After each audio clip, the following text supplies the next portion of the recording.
Hello, everyone. Welcome to Cray Podcast. My name is Fly. I'm Sleeping Hermit. And I am Jay. All right, Jay. The person we're going to talk about today is Talks. We're going to talk about the new Shadow Paladin stuff. Yeah, that was pretty insane. That was crazy. I don't know why I didn't think about that. My prediction was that the Vanguard would become the and then you would go turn without taking any damage. But I thought that was kind of silly. But this makes more sense. Force markers and blaster darts. So I'm definitely gonna try to pick up Mordred, the Shadows Trial deck into the Mordred deck. And also, I think Rin could have won that fight if he had used Force 1. What do you guys think? Yeah. Yeah, I think Force 1's the way to go. I think Force 2 is just, meh. I don't know, man. Force 2 is nasty on oils. I just gotta say. Yeah, it seems like Force 2 is good for certain clans. Like, at the tournament this past Thursday, I played against that Bermuda player, and he used Force 2. That was just retarded. Yeah, Force 2 is only really good on clans that can give themselves a buttload of power anyway. So Soul Saver, Messiah, Bermuda Triangles. Like, if you're not giving yourself enough power, they're just gonna guard it. They're just gonna, and you're the right voice, Tom. But the upside is you do force them to guard it. Like, you force them to have to guard those attacks, which eats away at the hand. So I would say, if you're force playing and you're playing a protect, Force 2, not a bad option. Because how much damage was IG at that point in the match? Like, I know he made it to 5 He was at 4 damage. No, IG was at 5 damage. He was at 5 damage. Was he at 5 before Mordred or right after? I can't remember. He was at 5 before Mordred. So anything from Mordred would have killed him. Oh, yeah, that's right. Yeah, so if he had ran Force 1, then Mordred would have been at 23. And then Blaster Darts would have started at 20, and they would have been at 30. There's no way. I mean, it didn't show IG's hand, but it seemed like, based on his expression, like he barely survived that. So yeah, Rin had that. At the same time, it's an anime, and IG's got the pro tag armor on, so. True. Also, are they just ditching Cyclolia? I didn't see it at all. I think they're at a point where they don't feel the need to use Cyclolia anymore. Yeah. Oh, okay. But yeah, because they're not saying anything about someone not having Cyclolia. It just seems like the people aren't using Cyclolia. Like, Leon's still talking about how the wind feels, so Cyclolia. And IG still gets vibes, Cyclolia. I don't know, Rin saw into the past, that has to be Cyclolia or something. I don't know what that is, but... Oh yeah, that was strange. I was confused about how he said it wasn't from the past or past or the future. I mean, because that was the past, but I don't know. Yeah. What do you guys think? I think because this season's so short, they even messed up Sable Dragonoots effect. I think there's just a whole bunch of writing fumbling. Yeah.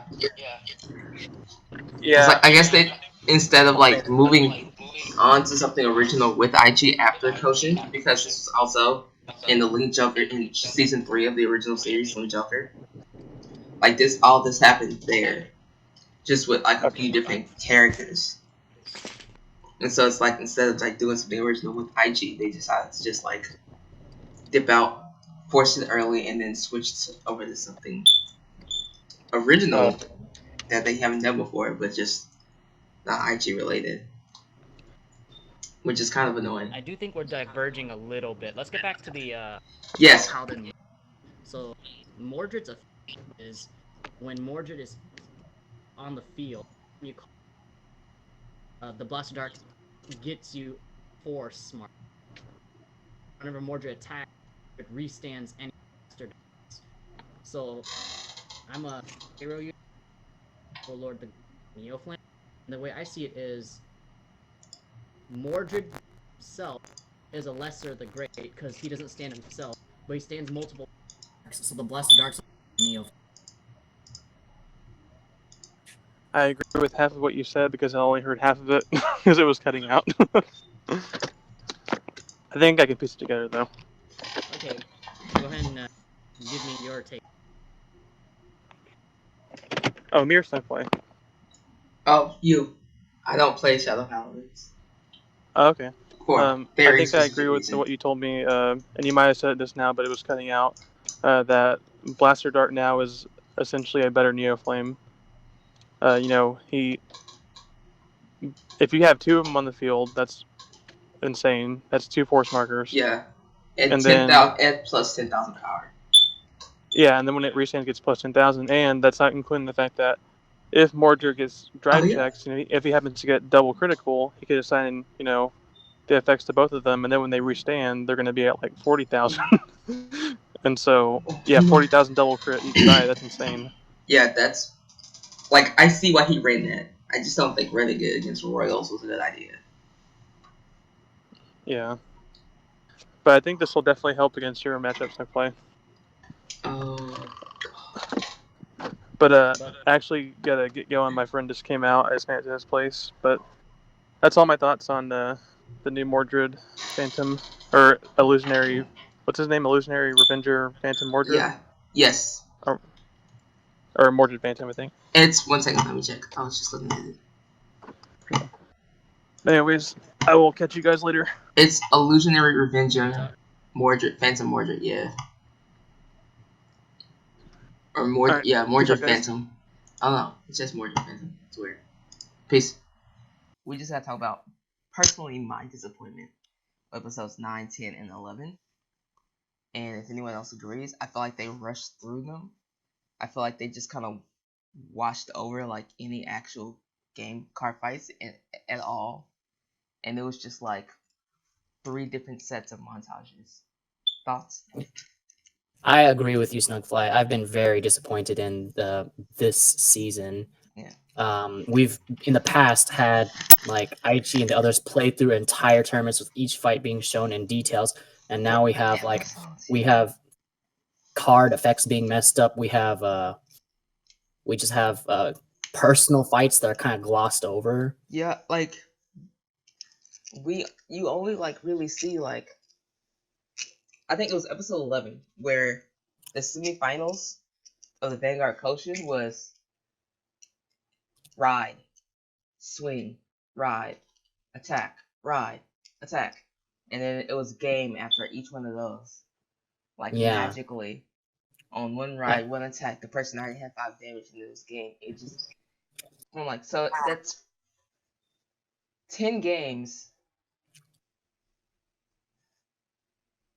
for the semifinals, and we saw none of it, and they ran through all of it in one episode. Yeah. And there's another thing I want to bring up besides them just like montaging or fast forwarding through the fights. The beginning of this season set up a narrative, right? So Aichi and the others have to go reunite with Korin, and then we also have Kai and him being deleted. And he has to, find himself again. Yeah. There's also the unresolved like friendship between Miwa, Kai, and Ibuki that's just left hanging, and Ren is just kind of just there, and like everyone has their own narrative, and all of it's just gone. There was also the narrative of Mamoru who wants to fight Kai. Like Mamoru brought Kai out of his funk, and then he gets stomped out by Ibuki. Like out of nowhere. Like I don't understand. Like that's a good setup. You make him go through a hard Ibuki fight, then he fights Kai. That's a good episode. I'd be okay if they gave us a Ibuki round in the quarters, the Ibuki episode during the quarterfinals. If they gave us the next episode literally just being like behind the scenes and then just like being the one, like I wanted to see the Kai and what's his name again? Miwa, Ibuki, which one? Oh, Mamoru. Mamoru's fight. Yeah, who doesn't want to see that fight again? Like, yeah, that's what I'm saying. Like, they set up so much narrative, but all that narrative gets glossed over because Aichi's the main character. Yeah. Like, this is okay. Aichi's the main character. We have to resolve only him. Doesn't matter that Ibuki was literally Kai and me was Vanguard. Like, this is the dude who got them into the game, and Yeah. all we really got was a hi, I delete you, bye. We're not gonna ever really talk again.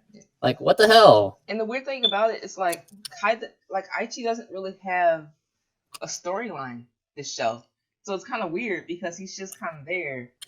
Yeah, he's just there, and he wants to be with Corin, Just- and like subconsciously, sure, but yeah. other than that, yeah, I feel like his narrative was the weakest compared to like Kai's narrative this season or Ibuki's narrative. Yeah. And it just all got sidelined. Hell, It was even the Chunibyo guy, the guy who I don't remember his name. He covers his eye and he's covered in bandages. Like, he wants to reach the promised land. Yeah. Even he has more narrative and goals than I feel like than Aichi this season. Aichi's literally just, I want to win. Yeah, he actually has goals.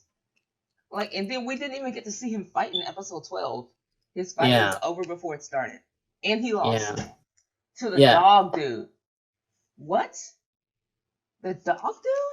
And then Asuka, who uses XL, lost to a Protect. I'm like, I wanted to see how that works because you know Logan would have loved to have seen that. You run Pale Moon. I run OTT. Yeah, like I don't see me winning that fight ever. Yeah, I don't like know how did she wins the fight? And also, I don't like how in episode 12 they. Okay, so here's my issue with episode 12. My only like real serious issue, besides the Asuka Misaki fight, because I feel like that's always a good fight to watch. It's not only did they tease Goddess of the Full Moon Tsukiyomi by saying, "Look at that beautiful crescent moon." It was just that it was like a foreshadowing of Corin looking at the moon, saying, "Look at the beautiful crescent moon. Yeah, she was looking at the moon. Look at how great it is." And then you see her say, you see at the end, you see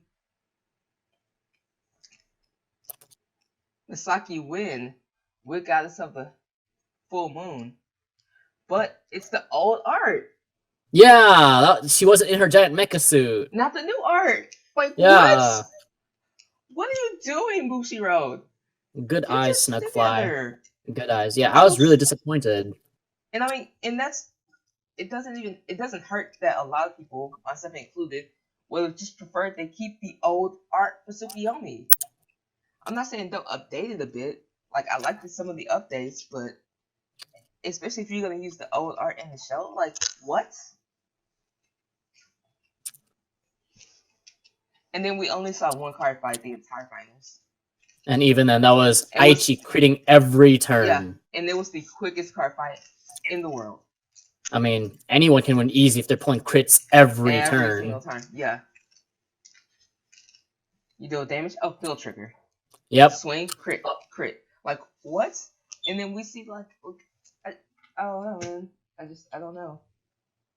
Overall, I think the general consensus is this season has just been really disappointing and bad. I wouldn't even say that. Just the last 4 episodes. Everything up until then was, like, decent, but it was all set up. Yeah, set up like to the nothing. The execution is piss poor.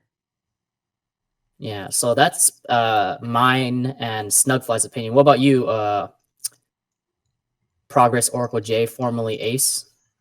Who doesn't watch the show? Well, I myself have only seen here and there.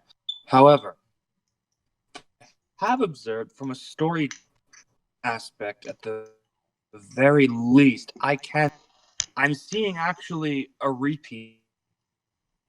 Because I'm not sure if you two did, but I watched Yu-Gi-Oh! From episode 1 till its close, the original, and there was a pattern after the season that just reflected on the story aspect, and it became lazy, slow, and kind of like what you both had just described.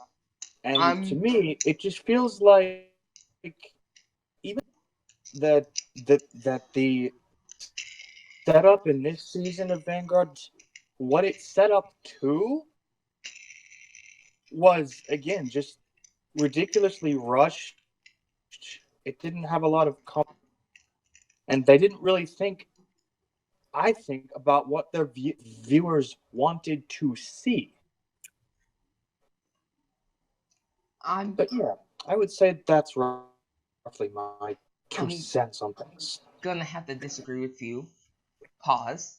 Let me explain why. So, I did Okay. watch the full Yu-Gi-Oh arc, and I watched the series after that with I think it was the redheaded kid,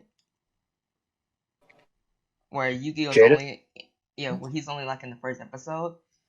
After that season, Yeah. I really didn't watch any more Yu-Gi-Oh because I could tell it was, I had aged out of Yu-Gi-Oh. That was no longer for me. Yeah. Well, But let me finish. that was the new series. Let me finish. Yeah. I have to disagree with you like almost completely. The Yu-Gi-Oh fights, they executed better than anything on the fights. If your game is about a card game and you don't execute on the fights, what are you doing with your life? They always executed on the fights. They always executed other characters in the show's arcs. Kaiba had the situation. Like Yu-Gi-Oh had his thing. Like it wasn't just it was just a Yu-Gi-Oh show. I mean that's always gonna be. It's what did you call it earlier? Sleeping Hermit. You called it the protagonist shield. Oh yeah, the Protagonist protagonist. armor. Yeah, Yeah, armor. the protagonist armor. It's like the best way to set it up. But at least there, they don't rush through all of it. They drag it out. Like they could have dragged this out for like a couple more episodes. Like again, we have to remind you that they ran through quarterfinals. They ran through the episode 9 while the Ibuki episode was happening.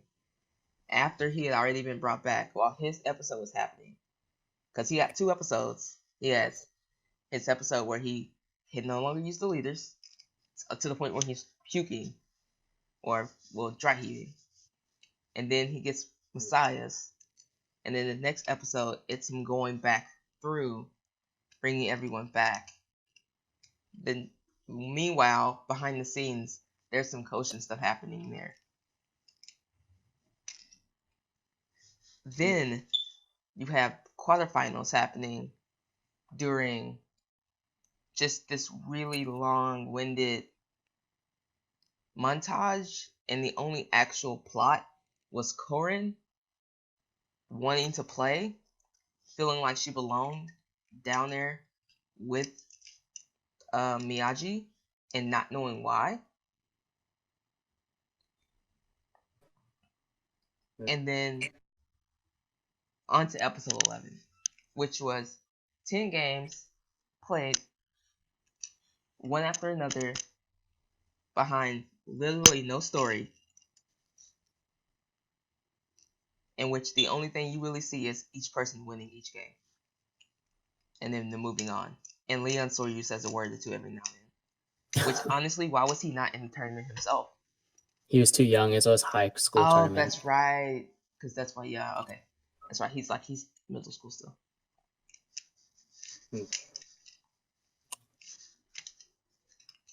So, and then you have like episode 12 rushes you through the finals. You don't see the first match. Like the first match was the what do you call it? The dog guy versus the psychic guy, but Yeah. I don't remember their names. Yeah, dog guy versus psychic guy. And then you have Naoki. No. No. Not Naoki. Shingo. Shingo versus don't know his name either. Shingo versus Orange Head. Orange hair dude, yeah, that dude. And then you have, and both of them lose, mind you. No spoilers. Spoiler alert. Not that that's gonna spoil much because it's gonna be in the first 10 minutes of the show. So yeah. And then you go into Asuka versus Misaki. Anyone who's watched the old series understands how deep and how serious Asuka versus Misaki matches are. And the way they handled them in the old series, it's like so beautiful. Like they changed the tone of the music. They darkened everything around it. and then it's literally just them talking while playing Vanguard.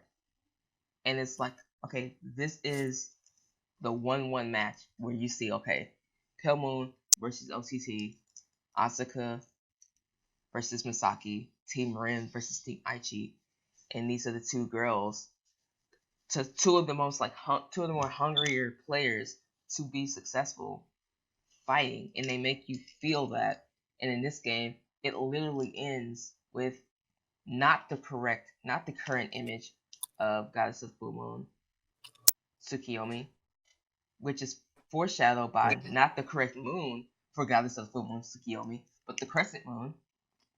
Then it's just over after that, and you get one play. You don't even get stand up my Vanguard from either one of them. It's just as bright as the rest of the games were, and it's Goddess of Full Moon, Tsukiyomi, swing, game. Over. Now it's 2-2 match. Now it's 2-1 magically. Can they reverse sweep? Like that, Yu-Gi-Oh would never do anything like that. Not in the original Yu-Gi-Oh series. No, they would have probably drawn out the fight for at least. You see what I'm saying now? Yes, I do. It's not the I same. certainly do. Like, yeah, Yu-Gi-Oh sometimes move past some of the narrative, but the games they always master. And in this show, it's you have a few different arcs happening at the same time, but none of them are getting resolved. They magically add in Ren realizing that someone had to save the world at some point, magically through Psyqualia, I'm sure, of course, but not calling it that. And then fast forward that into him realizing it was Aichi by seeing Aichi's last play with Escapade. And then him fighting Aichi. Aichi dealing 4 damage to him on his first grade 3 attack. No, his first Blaster Blade attack.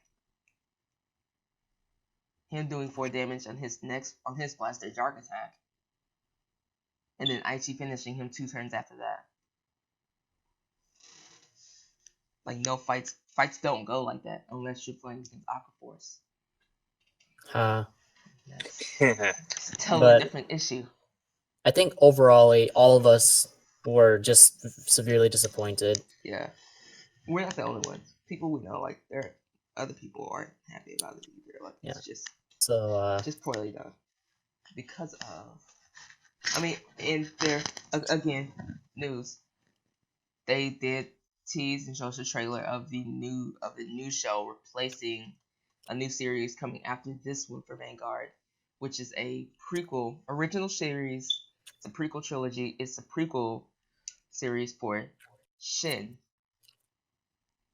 which is awesome. Misaki's in the old series. That was Misaki's uncle, but now he's her cousin, right? Yeah, now he's her cousin, which is just not a great idea. I don't know how that happens. I'm okay with them being cousins. But it's just a weird change for no reason. That's true. But still, not to be too critical. Yeah, that's not a big issue. So Misaki's cousin, Misaki's parents should be in here. This is before they pass away, which again, they did. I'm actually not sure because the concept art shows Misaki already in the hospital gown with the dead dull eyes. Oh, you're right. So this has to happen. That's right. The series starts after that. We're not too sure about that either. Maybe in the first episode it'll show her parents, and in the first episode she'll get into the accident. And the first episode it'll be all Shin will step it up and take over the shop. Take over the shop, yeah. It's pretty much all about Shin taking over the shop. But yeah, I for one am very excited about this. I am very happy at the idea of a not Aichi main character. Yes. And honestly, I did not like Chrono at all. Take the plot armor Aichi has, and Chrono has plot. Wait, Fort Knox. Chrono's the dude with the red little twirl. I haven't gotten to. Yeah, the series. Chrono was from the Stride. Yeah, I haven't gotten the G series yet. Yeah, I'm really excited to see where they go with this. For what I can tell on the forums and in the comments, Shin's season might be short, maybe 13 episodes. So we probably won't get to see much. So is that just? I guess is that just a series prepping another series? I guess Maybe. I would don't that know. be because if we're being honest, they haven't touched on the Masaki's parent issue in a long time. True. They haven't touched on it at all this series. On top of that, they haven't really, and I guess just now Tsukiyomi's coming out and they just teased Tsukiyomi, so they're gonna go back in time in the prequel, explain how this all came about, and then come back into like Masaki arc Tsukiyomi, Q4 back together or something. I don't know how they balance that because Kai's a senior, Ren's a senior, Tetsuo was a senior last year, so now he's In not a college, senior in college. Yeah. maybe. Is Asuka a senior? I No, she's think junior. I think she's a junior. And so is Masaki, or she is sophomore. I'd have to go back and check. But overall, this prequel is bringing in a fan favorite for sure. Because I love Shin. Yeah.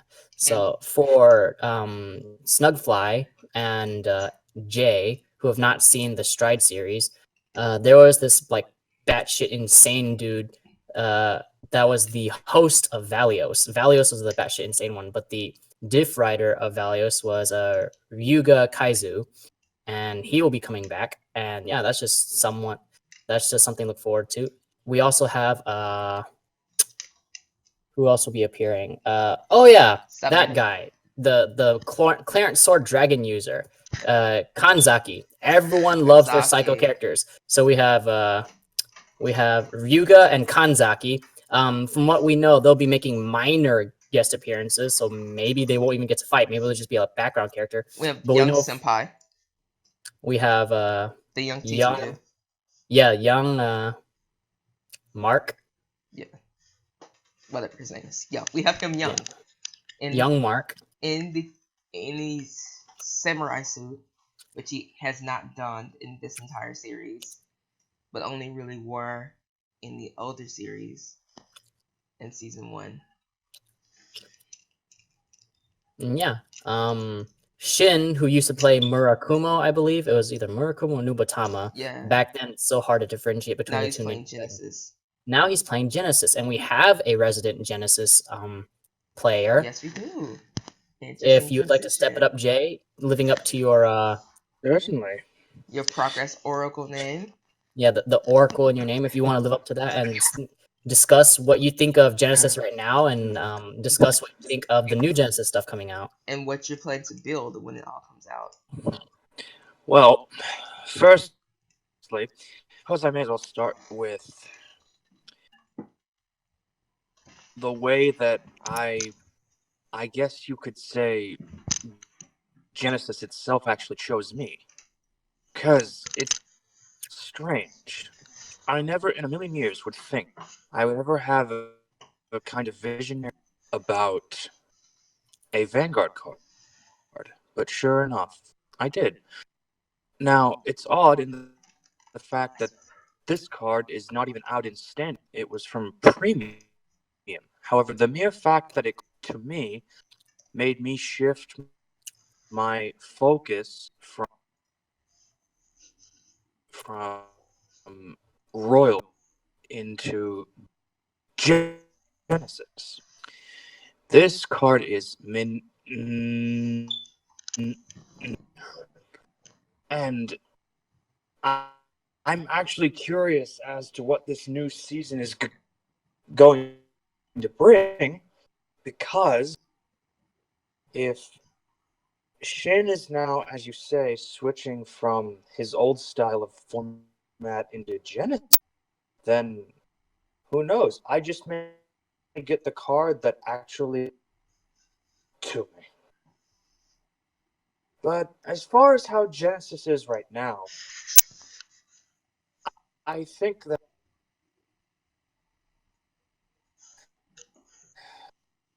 the best way to describe them with one word is situated from what I have seen, and because each build works in a very distinct, and more often than not, their win condition a little tedious to more so than say my old, which was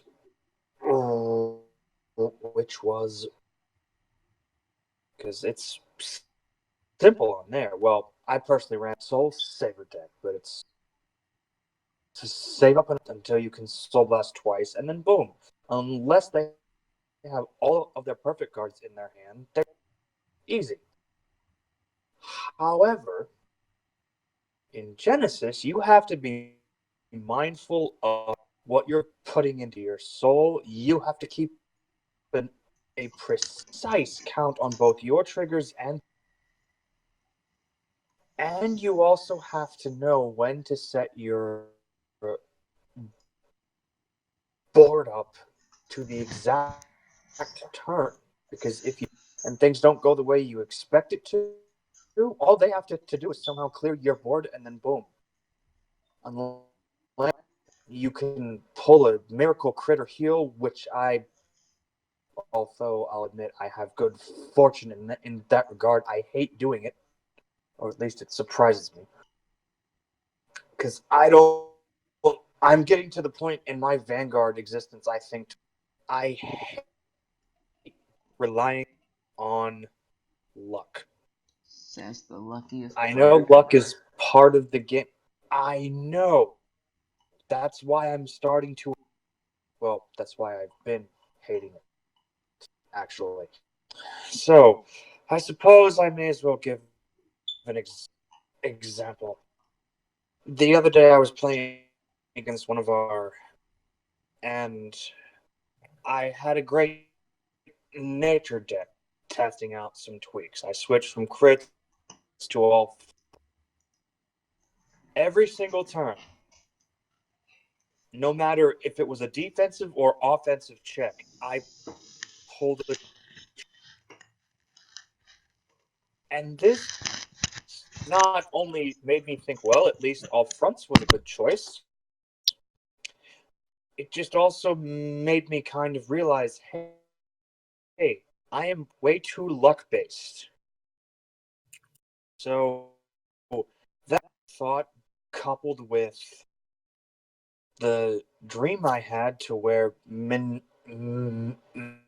Minerva actually called, that made me really want to change my way of playing. I get lucky with the crits and the fronts I draw, the heals I get. Two, I want to have good trigger luck, but at the same time, I still want to have moments where I can show my skill through a.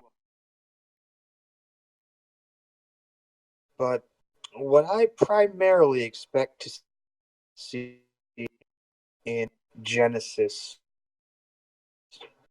I would love to see, of course, Minerva, but also maybe a little bit of variance on the Artemis, actually. Because I've looked to that for eventually when I get enough funds to where I can buy the deck and not be too tight on things. That deck is actually quite fun. Sorry, you're going in and out. Which deck are you talking about? The build. Oh, the Artemis with the Godly Gauge. Correct. Yes, and the build, it really is. It just needs a little more in the fact that it's grade ones, I think. The pretty decent change. Or at least easier call. That is what I think. But yes, as far as Genesis and the new series go, of course I didn't hit on one. The newly released Grade 5. Now, I don't intend to. The reason being is because you literally have to have no other objective than I'm going to win with the in order to at least try and make it work. And even then, I'm seeing some consistencies. So I personally see it as worth it. We haven't seen any of the support for Uranus yet. If I may jump in, I do believe. Of course. So Uranus, the new setup for Genesis, so we currently have Himiko as a build. There is that's funny. I'm sorry. I think this We currently have Himiko as a Genesis build, and then there's Artemis as a Genesis build, and the next build with the Shin's avatar card. So Shin from the prequel series will be using Uranus, and Uranus's whole shtick is whenever he rides, you create a force marker, and you can only really use his build with Force 1, and then you can Soul Blast 2 and obtain another force. So the idea is you want to stack 5 force, I believe, on your Vanguard circle so that you could open your astral plane. And once you open your astral plane, you can play your grade 5. I think that the set coming after the trial deck, because the trial deck will include 4 Valkyrions, and Valkyrion seems kind of like the vanilla of the new Star Deity race. Star Deity. I think there's gonna be more Star Deities coming out in the new Genesis set, and I think when those ones are revealed, Valkyrion will be put on the back burner. And I think that's just gonna be only Genesis's thing. I think only Genesis will open the astral planes. I think only Genesis will get the grade 5s and the Star Deities. I don't think anyone else, nor do I think anyone else should get this stuff. That's just my take on it. I don't know. What do you guys think? Do you think the other clans of Cray should be getting opening astral planes and calling grade 5s? Well, I do not think that. Actually, I can picture only 2 clans that I think. I wouldn't necessarily say astral plane, but like some different kind of their own. Now, I know people are going to be weirded out at this. Plus, I know I play them myself, but I think this would actually make them interesting again. I think that Grand Blue could do some kind of other realm, and they would get not necessarily a grade 5 price, but say maybe their first grade 4. Because if memory serves me, even in premium, I don't believe they had a. Everyone has grade 4s in premium. That's the whole point of Stride. Stride is all about calling grade 4s. So yeah. Gotcha. Well, I was never in premiums, so. So what you're saying is instead of like an astral plane, there could be open like a Deadlands planes or a Netherrealm planes or like, Shadow Realm planes. No. Like, I don't know, Let's leave that to graveyard or Genesis something and of give the them more sort. things to use that plane for. But yes, the 2 clans I can think of are the first one, of course, being Grand Blue, and the second. Nope, the shifts. Yeah, I think Aqua 4. I disagree. probably Nope, get its that does own. not match it at all. Mm-mm. If we're talking about magical powers that open another realm of existence, Aquaforce, which is like military based, does not work. I think if there is to be other clans opening different realms, Dark Irregulars with the whole demons and shtick, Oh, you could open like a yeah. dark realm. Because it feels like Dark Irregulars are like the antithesis to Genesis and Oracle Think Tank, because Oracle Think Tank and Genesis are like sister clans. Yeah. Maybe Oracle Think Tank can open an Astral Planes. You do not want me doing that with witches, bro. I'm just saying. You're not wrong, but I'm just saying the clans to me that would make the most sense from a lore Yeah, perspective. I agree. Yeah. 100%. Okay. Like that is Yeah. the most logical. But I disagree with Aquaforce opening any spiritual planes. Maybe Grand Blue because they're technically undead. By the way, Sleeping Hermit is an aqua bro. If you did not know. I love Aquaforce. Aquaforce, Maelstrom specifically is what got me into the game. But even then, I don't think Aquaforce would be opening any planes of any kind. It just doesn't make sense to me. Okay. But yeah. Oh, and fun fact, of course, Grand Blue was the first clan I'd ever in the game. It was Grand Blue, and then after. What? Say that again. Back when Run a that while back. ago, before I had met you all, I have this friend out in California, and he was the one who actually brought up the concept of Vanguard to me at the that I just quit.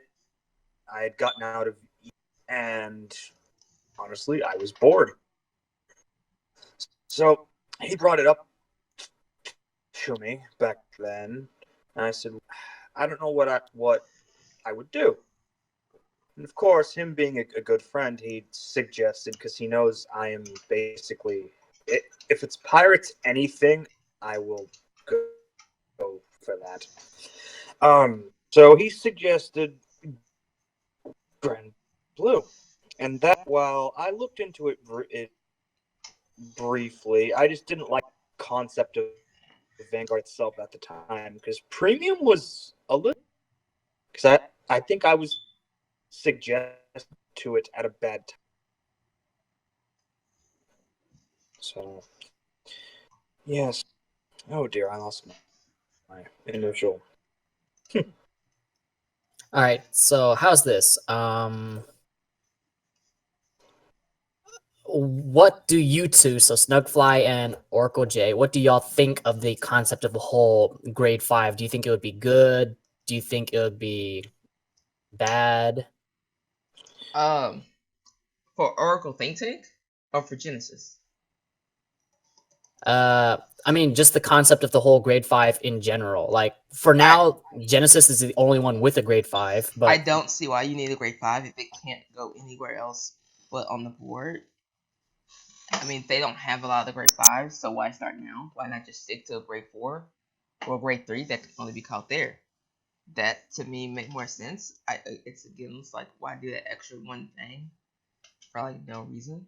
I also don't think that deck's gonna be that as broken as people make it sound, because that's the only card that can go there at the moment that we know of so far. If other cards from the deck can go there or get bonuses there, now that makes it very interesting. Like, it does make it very setup and slow heavy, which does kind of play into my playstyle personally. But, and not really yours, Jacob, but because that means you're pretty much like waiting until you get the right grade 3, riding it, and then like going really heavy in, which is exactly what I do all the time. Well, personally, I think the whole grade thing, I think that first, I don't think it's fair that only one clan gets a grade 5. I do. Exactly. The others don't. I mean, well, think about it this way. Oracle J, sorry for interrupting you, Oracle J, but I feel like I need to jump in. You're saying it's not fair that Genesis is the only clan that gets the Astral Plane in the grade 5, but let's look at it from a different perspective. Tachikaze is the only one with a equipped gauge. Genesis kind of copied that with the godly gauge, but there's two separate things. Royal paladins now can turn their blaster blade into having a second vanguard circle. Like I feel like everyone is just doing their own cool thing. So I See, so as more unique themes emerge in each clan, and Genesis's unique theme just happens to be a grade 5. Get this. at least that's what I think. Okay.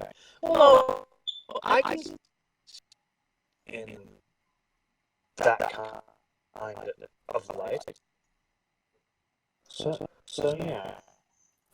I mean, I think that if the grade 5 doesn't kill you with up to a quintuple drive, because the grade 5 the way it works is when you attack with grade 5, it'll drive check for as many grades as the card you discard. So if you discard a grade 3, you'll drive check 3, and all 3 of those will go into soul. Or if you discard a grade 5, you'll just check 5. But I think, like, even if the grade 5 doesn't finish you off, the fact that Uranus generates so much force, like, you'll be swinging for at least 63k every turn. So I think that the grade 5 in the astral plane in of itself isn't going to be as consistent as the fact that you have 5 force markers on your vanguard circle, I think. Mm-hmm. Okay. Oh, okay. I feel you. I don't think it's unfair that they have this one trick. I mean, every clan has their own thing, like you said. Yeah. I don't think other clans need that one trick. Just like I don't think other clans need to delete or to play with their hand as much as OCT does, or to play with their soul, their drop zone as much as Grand Blue does, or play with their soul as much as Pale Moon does, or play with their, and remind you I hate this, or play with a damage zone as much as Angel Feather does. Angel Feather, my goodness. So, or just restands inconsistently and on end like Aquaforce does. Or again, did I not just say delete? Or if you want to run Brent, just like completely negate, just completely reverse your triggers. Like Joker does some dumb stuff. Yeah, Brent is anti, and that's very annoying. Brent is anti-fun, says the person who plans to Twisted Fate. Sorry, that was a long jab. My bad. I'm sorry. Yeah. I figured. Hey, overall, I think we've got some good topics in. We talked about, unfortunately, the disappointment of the past few episodes of the recent Vanguard episode. We're talking about how we're excited for the new Shin as the protagonist, the prequel series. We talked about the Mordred a little bit. Yes. With DB Talks. We talked about Genesis with I'm gonna just call you Oracle J. Remember, Oracle J was formerly named Ace. He just likes changing his name a lot. OJ, the old name. OJ Progress. And we talked about what we think of the whole grade 5 astral planes, and if it will be good, bad, or meh. Yeah. I think we got some really good topics. Does anyone have anything else? I believe, Jay, you may have some League of Legends topics you want to talk about. You mentioned earlier, if you have a topic, go for it. If not, we can put it up here. Alright, transitioning out of Vanguard and League of Legends. If you want to, dude, like, this is the time to, like, bounce out. It's alright. No. I actually, I was thinking of it earlier. In fact, we may as well describe the series that we had a while ago, because I'm really thinking about it more so, and my topic with League is, what does it mean to main a champion? Okay, interesting. Because after our little duel, I would say, the other day, I sat down and took a long look at what it really meant to be a Twisted Fate's And- main. So wait. You guys had a 1v1 off without me? Unfortunately, yes, and I got tilted. Yeah. I tilted off the world, but I came back though. I came back How- from the tilt. Yeah. Um, For instance, you and I won V1. I adjusted my. Wait, say it again, Hermit. I am extremely upset that you guys excluded me from this. What the I'm heck? sorry. I'm so sorry. Well, at first it got into us playing ARAMs and training, and then after that, I suggested he pick up Cass, which he did, and he likes a lot. So I trained with him in a custom match, and then he said, "Okay, how about your best mid against my best?" Okay, Of course. My best man being Oriana. A very strategic, Yep. heavy setup kind of mage. We are doing this 1v1 thing later today. Yes, very immobile. Okay, After I leave, I have to okay. go to a birthday party at 3, but I'll be back around like 7 or 8 ish. I will take you both on. Lego. I'm about that.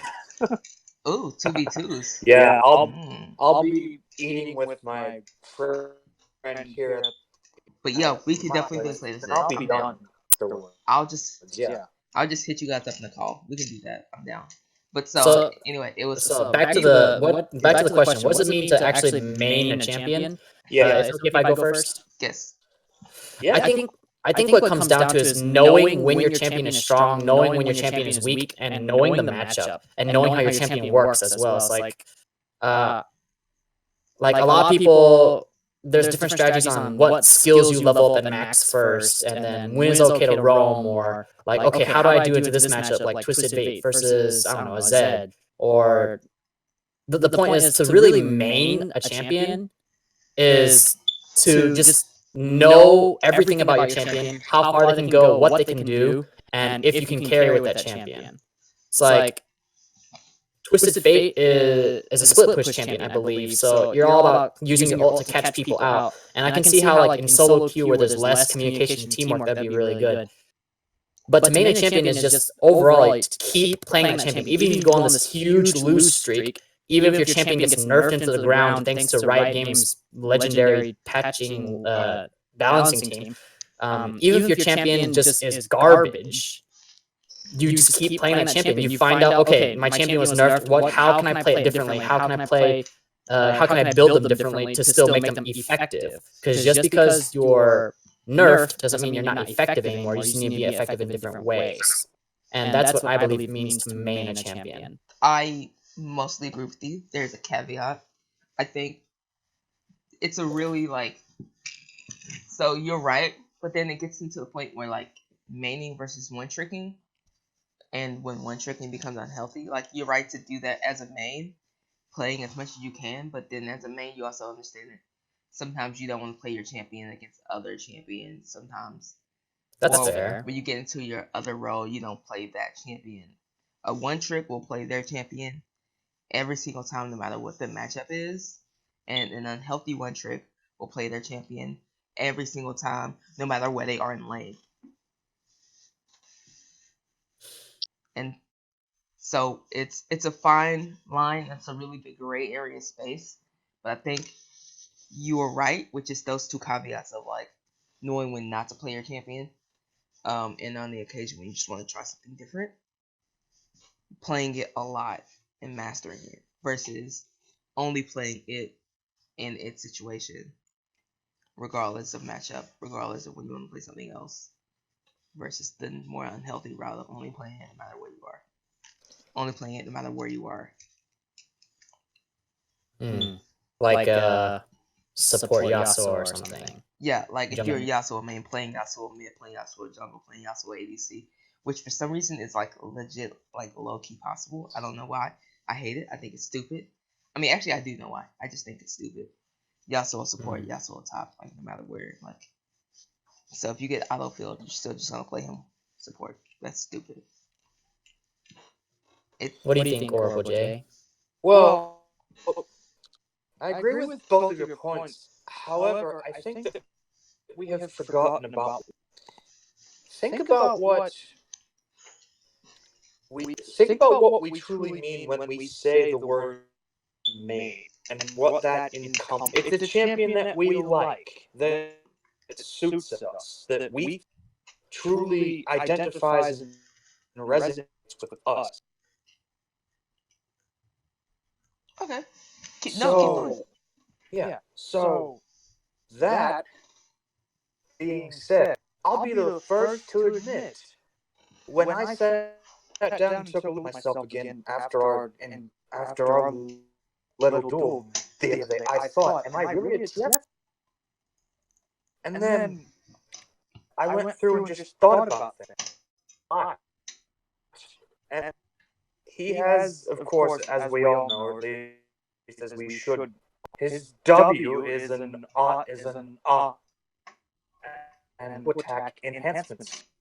And depending on what card you pick, it has different. Well, that shows a sense of variety and flexibility in the kit. See, the person playing And CFVS. me as a person, I've always tried, or at least I'm kind of that guy who I'll dabble in a little bit of everything. I like card games, sports. I like bars. I'm just like not your typical one track. I only think about this person, which a lot of people are in this. Tread water carefully. Well, sorry about that for Tread being water so carefully. one tricky. Yeah, Tread water sorry about carefully. that.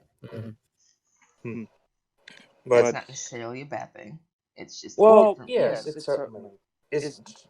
you have a lot more. You're saying you're more eclectic versus like singular focus, and I get that. I do get that about you. I suppose you could say that.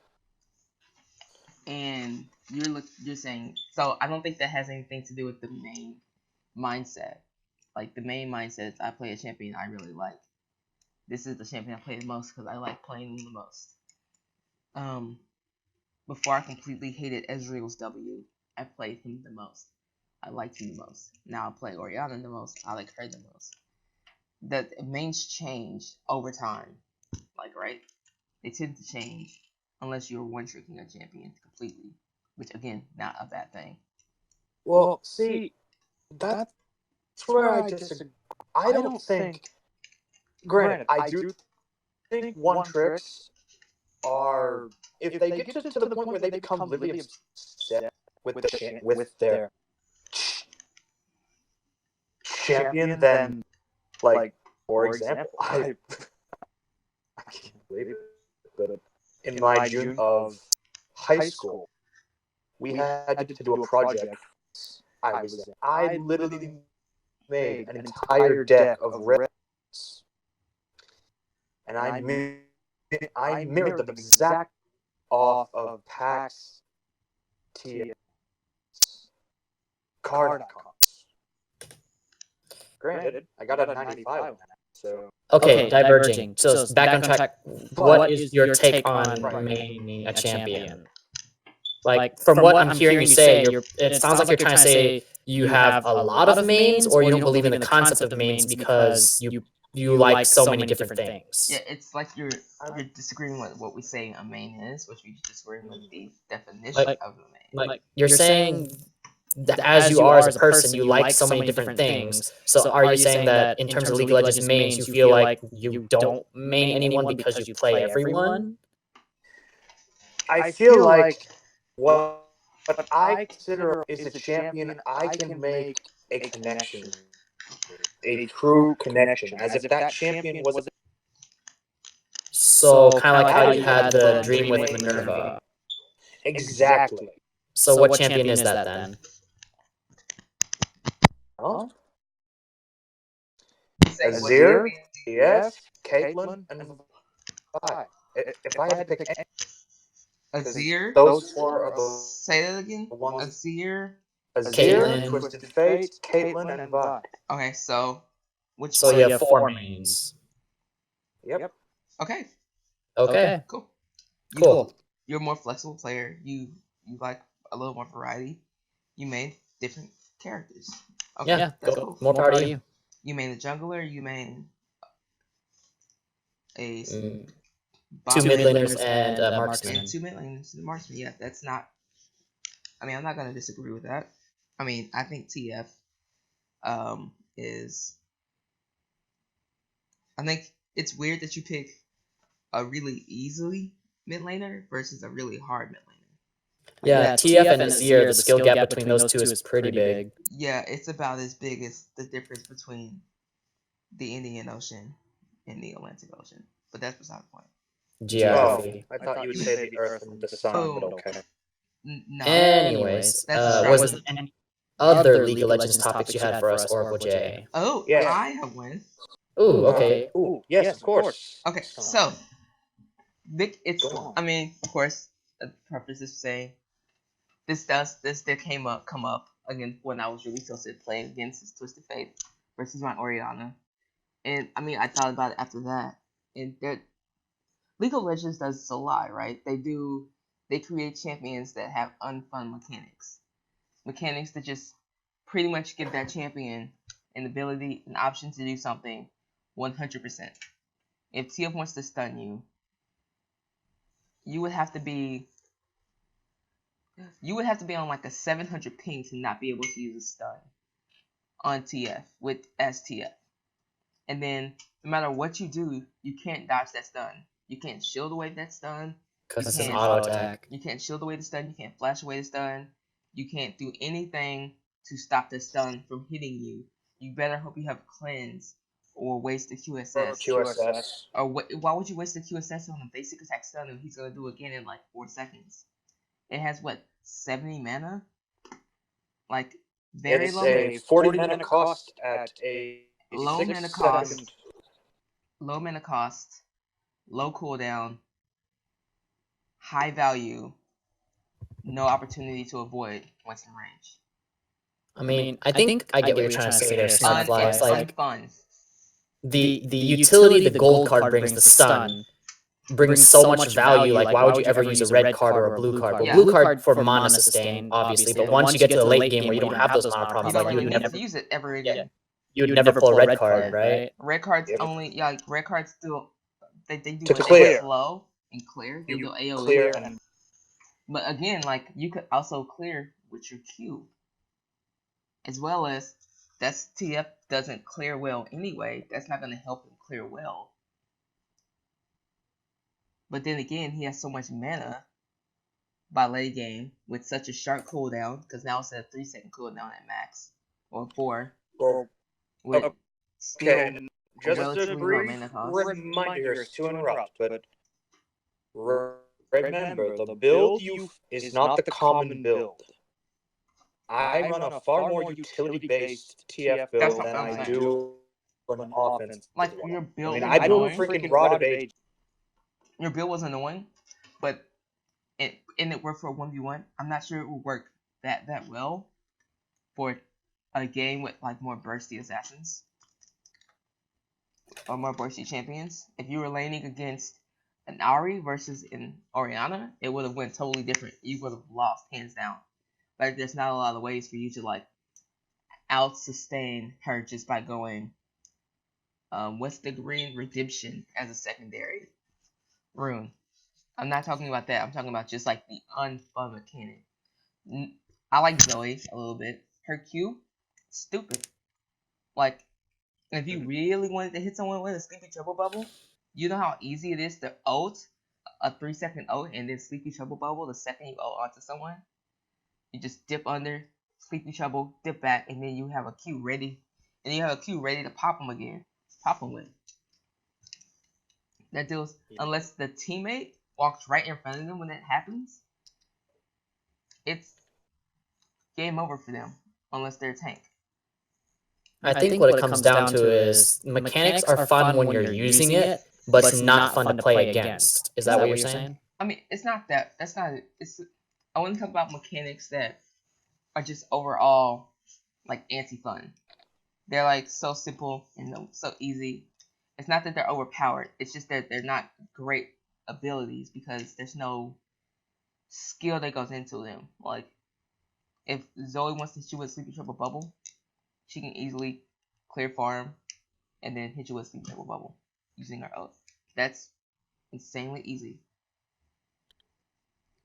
If TF wants to stun you, he just stuns you. Easy. Yeah.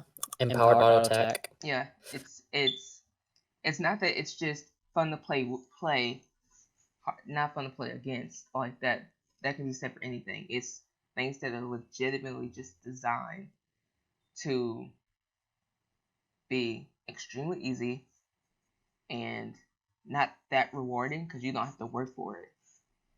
Extremely easy and fun. So like a Mordekaiser ultimate.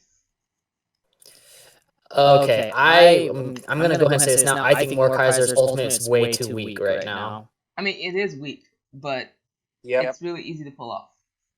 Okay, yeah, it's a click and point. It's really easy to pull off, but literally a mechanic where he drags you into the realm of death, but Fiora can parry it and you can QSS it. I think that's ridiculously stupid. Yeah, that's Gangplank can oranges. There was one other one. What is it?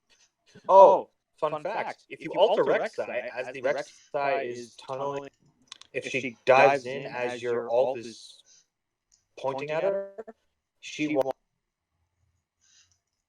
I mean, the point is, I think Mordekaiser as a champion, the new reworked Mordekaiser is awesome, but his ult needs to be like I agree. buffed somehow to make him more threatening. Like 7 seconds is not enough to kill a fellow tank because that's when Mordekaiser's gonna go top lane. When you go top lane against other tanks, 7 seconds is not gonna be enough to kill them off. So you're not gonna get the bonus stats from his ult kill. I think I have a better example of unfun and easy to pull off. I just don't want to say it because I actually like the idea of the ultimate and I kind of like the champion. I just don't play her. I don't own her yet. Nico's ultimate, if you pair that with her like clone ability, you can pop off the ultimate, the first part of the ultimate, without it being seen. So they just don't expect it out until you jump from being Nico and then slam down on him. So by the time they realize they're in the ultimate and that you're Nico, it's too late. Yeah. I mean, I think the concept, like the fact that it's even called ultimate is because like it's supposed to be some kind of game changer, right? Yeah. It's ultimate. If you're using your ultimate, you're doing something so amazing it's going to change the game state. But if it's just an ability. Yeah, like certain ultimates are just abilities and they don't really do anything. Like Zoe's. Well, Zoe's ultimate Alright, is distance. Well, unfortunately, I'm going to have to go ahead and say for the time being. Actually, that's probably a good time to call. Yeah, should we do our closing ceremony then? Yeah. Thank you guys for. Alright. Thank you guys for listening and or watching. Yada yada yada yada yada yada yada. We really need to work on that. This outro is still in progress. And until next time, I'm Snookfly. I'm Sleeping Hermit. And I'm Progress Oracle J. Do all the things on wherever you see us or hear us. Thanks Thanks for watching and or listening. Peace. Yeah. See ya. Bye.